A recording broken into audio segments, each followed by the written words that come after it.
আহ একটু অন্যরকম কিছু পাঠ করব।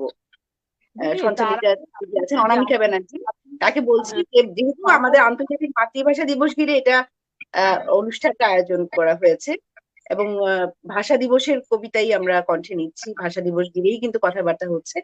তো একজন মহান ভাষা সৈনিক, তিনি হচ্ছেন, কোনো প্রবলেম হচ্ছে কি?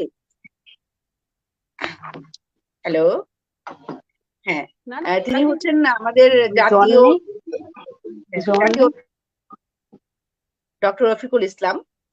তিনি হয়েছেন গত বছর 2020-এর শেষের দিকে।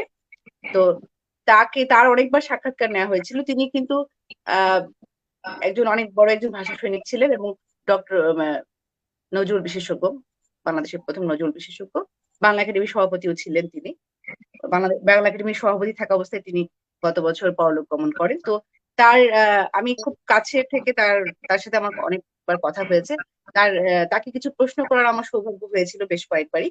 তো আমি একটা সাক্ষাৎকার নিয়েছিলাম। তাও সেই সাক্ষাৎকারটি পরে পত্রিকায় প্রকাশিত হয়, সরকারি পত্রিকা চিত্র বাংলাদেশে, আপনার নাম শুনে থাকবেন, সরকারি পত্রিকা। তো সেখানে আমি নিজে আমার লেখা আর কি, তার ইন্টারভিউ কিছু অংশ আমি একটু শোনাতে চাই ভাষা দিবস ঘিরে, যে কি অবস্থা তিনি দেখেছিলেন। কিন্তু নিজের চোখে কিন্তু তিনি সেই আন্দোলনে ছিলেন, এবং সেই আন্দোলনের একমাত্র ফটোগ্রাফার যে দুজন, মানে কয়েকজন, দু তিনজন ফটোগ্রাফার ছিল, তার মধ্যে তিনি একজন ছিলেন। তিনি তখন ঢাকা বিশ্ববিদ্যালয়ের ছাত্র ছিলেন। তো ওনাকে যখন জিজ্ঞেস করা হয়েছিল যে ভাষা আন্দোলনের ছবিগুলো তিনি কিভাবে তুলেছিলেন, তখন তিনি বলেছিলেন, তখন তো খুবই খারাপ অবস্থা ছিল, কারণ ছবি তোলাও কিন্তু নিষেধ ছিল। মৃত যাদেরকে মেরে ফেলা হয়েছে, সালাম, বরকত, রফিক, শফিউর, যাদেরকে গুলি করে একদম মাথার খুলি পর্যন্ত উড়িয়ে, তাদের লাশগুলো কিন্তু সরকার তখন গুম করার জন্য সাথে সাথে কিন্তু সে ব্যবস্থা করেছিল। এবং তখন খুব অনেকেই কিন্তু, অনেক পত্রিকার সাংবাদিকরা চেষ্টা করেছে ছবি তোলার জন্য, সবাই কিন্তু পারেনি। হ্যাঁ, তো দুই একজন পেরেছিলেন, তার মধ্যে সব ডক্টর রফিকুল ইসলাম অন্যতম, এবং তার কাছেই সর্বোচ্চ সংখ্যক ভাষা আন্দোলনের ছবি, সর্বোচ্চ সংখ্যক ছবি এবং তথ্য কিন্তু পাওয়া যায়। তো এইখান থেকে আমি একটু তার ভাষাটা আমি কোট করছি। ছেলেবেলা থেকেই ছবি তোলার শখ ছিল, কিন্তু ভালো ক্যামেরা ছিল না আমার। কোডাক বক্স দিয়ে ছবি তুলতাম। 1951 সালে ছবি তোলার হাত দেখে প্রখ্যাত রবীন্দ্রসঙ্গীত শিল্পী কলিম শরাফি একটি ক্যামেরা আমাকে উপহার দেন। সে সময় ক্যামেরা বেশ দুষ্প্রাপ্য ছিল। ক্যামেরায় রোল ভরা থাকতো। একটা রোল একটা রোল দিয়ে কয়েকটি মাত্র ছবি তোলা যেত। এখনকার দিনের মতো একটি রোল দিয়ে খুব বেশি ছবি তোলা যেত না, 7-8টি তোলা যেত। তাই বেছে বেছে ছবি তুলতে হতো। 21শে ফেব্রুয়ারি যখন রাষ্ট্রভাষা দিবস হিসেবে ঘোষণা হয়েছিল 4 ফেব্রুয়ারি, এবং এটা হয়েছিল যে খাজা নাজিব উদ্দিন সাহেব পাকিস্তানের প্রধানমন্ত্রী এবং মুসলিম লীগের সভাপতি 1952 সালের জানুয়ারি মাসের শেষ দিকে পল্টনে এক জনসভায় আবার ঘোষণা দিলেন যে উর্দুই হবে পাকিস্তানের একমাত্র রাষ্ট্রভাষা।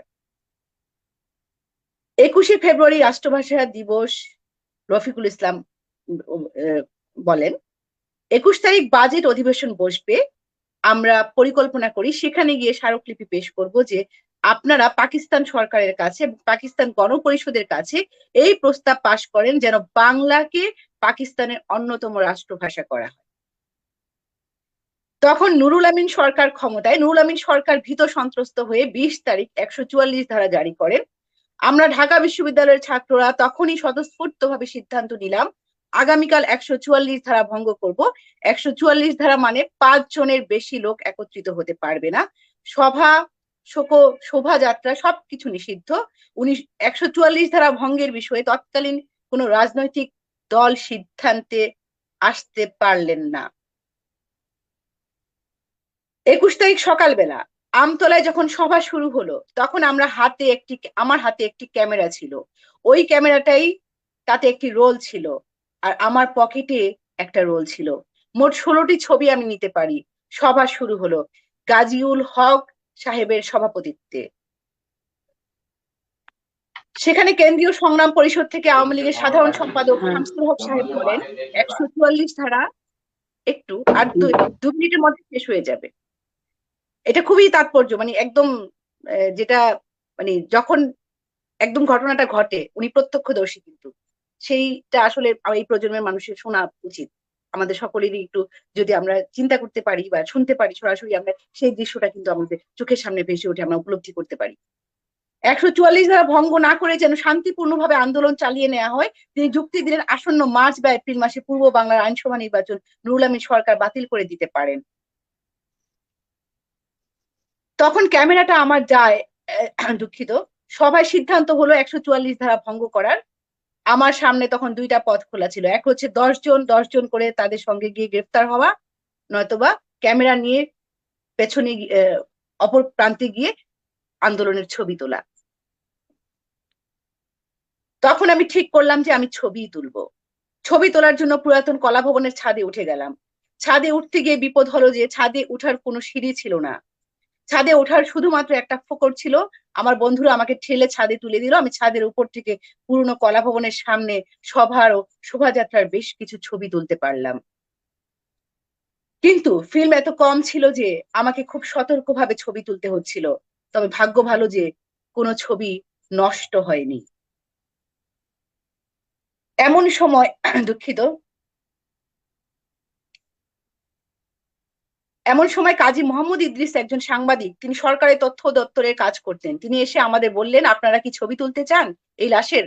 তখন একজন অলরেডি স্পট ডেড, প্রচন্ড গুলিতে, যে লাশটা এখন গেল, বললেন আসেন দ্রুত ছবি তোলেন, কারণ এই লাশটা ওরা গুম করে ফেলবে। এই লাশটা ছিল রফিক উদ্দিন আহমেদের, ভাষা আন্দোলনের প্রথম শহীদ। তার বাড়ি মানিকগঞ্জে। ওরা এই লাশটি ইমার্জেন্সিতে না নিয়ে পাশে একটি গুদাম ঘর আছে, সেখানে লুকিয়ে রেখেছে। ওখান থেকে তারা লাশটা সরিয়ে ফেলবে। এইরকম ভাবে অনেক লাশ ওরা গুম করে ফেলছে। আমানুল হক সাহেবকে ডাকনাম মতি ভাই। আমি বললাম, আমার তো ফিল্ম শেষ, আপনি একটা ছবি তুলেন। উনি গিয়ে রফিক উদ্দিনের মাথার খুলির একটি ছবি তুলতে পারলেন, অন্ধকারের মধ্যে কোন রকম ভাবে।